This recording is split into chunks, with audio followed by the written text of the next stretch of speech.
ये श्वास जो तुम्हारे अंदर आ रहा है, जा रहा है, इसकी असली में कीमत क्या है? इसके बिना तुम क्या हो? कुछ नहीं। तुम इसको सचमुच में ग्रहण करना जानते हो या नहीं? धारण करना जानते हो या नहीं? जो अपने जीवन को समझता है वही इस चीज को जान सकता है, इस चीज का धारण कर सकता है, इस चीज को स्वीकार कर सकता है, क्योंकि इसका संबंध है जीवन से। जीवन से हृदय का संबंध है, जीवन से मन का संबंध है, इस जीवन में क्या करना है उससे। अब तुम्हारे राज में, तुम्हारी जिंदगी के राज में किसका राज चल रहा है? हृदय का राज चल रहा है या मन का राज चल रहा है? जानते हो? बोलो बोलो। बड़ा धीमे धीमे।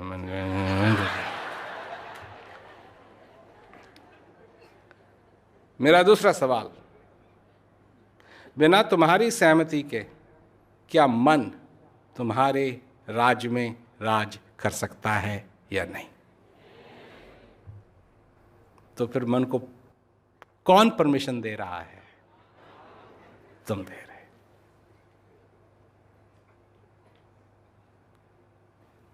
सबसे बड़ी बात,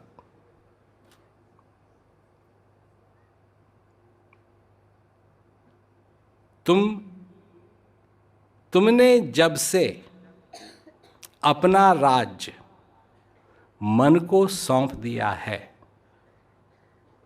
तब से अब तक तुम कितने कमजोर हो गए हो?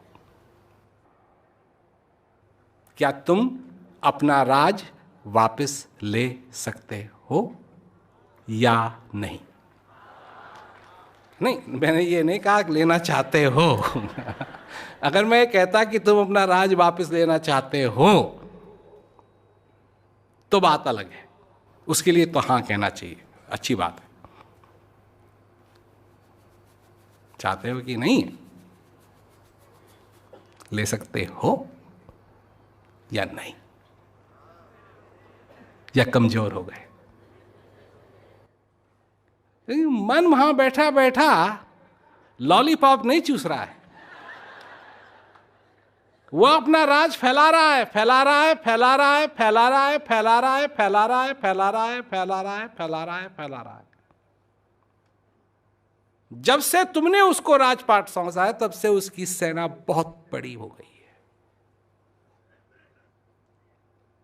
बहुत बड़ी हो गई। जान लो मैं जिस चीज की बात कर रहा हूं, अपने ही राज में तुम दुखी हो, अपनी ही जिंदगी में तुम दुखी हो। ये तुम्हारी जिंदगी है और इसी में तुम दुखी हो, और अपनी ही जिंदगी में सुख कैसे प्राप्त हो ये तुमको नहीं मालूम। तो ये बात तो एक ही चीज की गवाही दे रही है।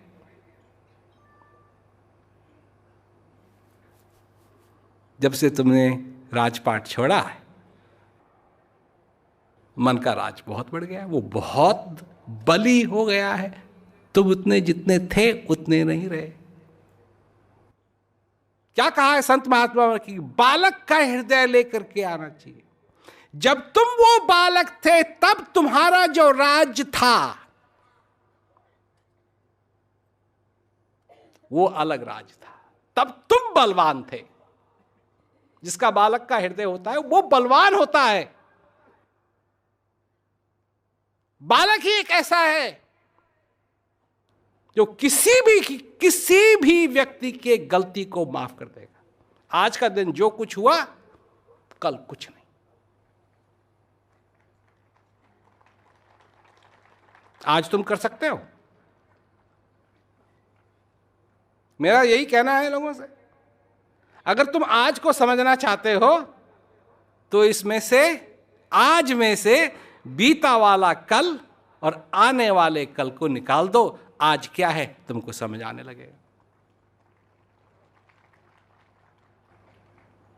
पर तुमको नहीं मालूम कैसे निकालना है बीता वाला कल और आने वाला कल। पर जब तुम छोटे थे तुमको मालूम था। तुमको मालूम था कि आज के लिए कैसे जीना है। कोई अपॉइंटमेंट नहीं, कोई कुछ नहीं, जी रहे हैं। मौज आ रही है, मौज आ रही है, मौज आ रही है, मौज आ रही है, मौज आ रही है। ये जो तुम्हारा शरीर है ये किस तरीके से काम करता है, इसका भी समझा तुमने किस तरीके से काम करता है? अगर तुम्हारी उंगली में कुछ खराबी नहीं है, कोई चीज नहीं छुभ रही है, कोई चीज गर्म नहीं है, सब कुछ ठीक है, सब कुछ ठीक है, अंदर से भी बाहर से भी, तो तुम्हारी उंगली तुमसे क्या कहती है? कुछ नहीं। पर अगर कोई चीज चुभने लगे, समझे ना मैं क्या कह रहा हूं, कि जब सब कुछ ठीक है, सब शांत, कुछ गड़बड़ है, तो फिर शरीर तुमको कहता है ये चीज गड़बड़ है।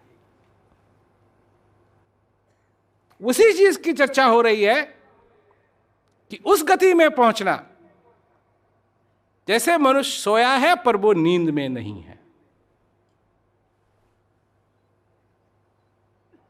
ये होना चाहिए तुम्हारे राज्य में, ये होना चाहिए तुम्हारे राज्य में। अब मैं पूछता हूं है कि नहीं? तुम राजा हो।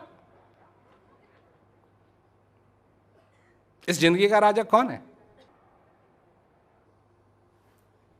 तुम ही तो। पर प्रश्न उठता है तुम राज कर रहे हो या नहीं? और उसका उत्तर है नहीं। तुमने राज सौंप दिया है मन को, मन तुम्हारा राज कर रहा है, तुम नहीं कर रहे। हृदय की बात कौन समझेगा? क्या समझेगा?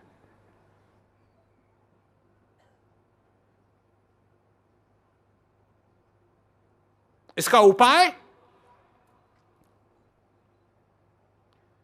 इसका उपाय सिर्फ एक है। तुमको ऐसे व्यक्ति की जरूरत है जिसके पास ऐसी सेना हो, सेना जो तुम्हारी मदद के लिए आ सके और तुमको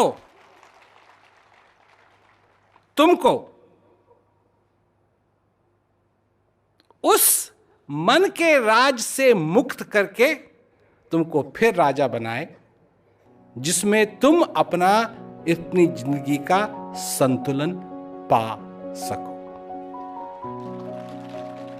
मैं नहीं कह रहा हूं कि मन को हटा देना है, नहीं, पर संतुलन का मतलब ही यह है कि उतना ही जितनी तुमको उसकी जरूरत है, उससे ज्यादा नहीं।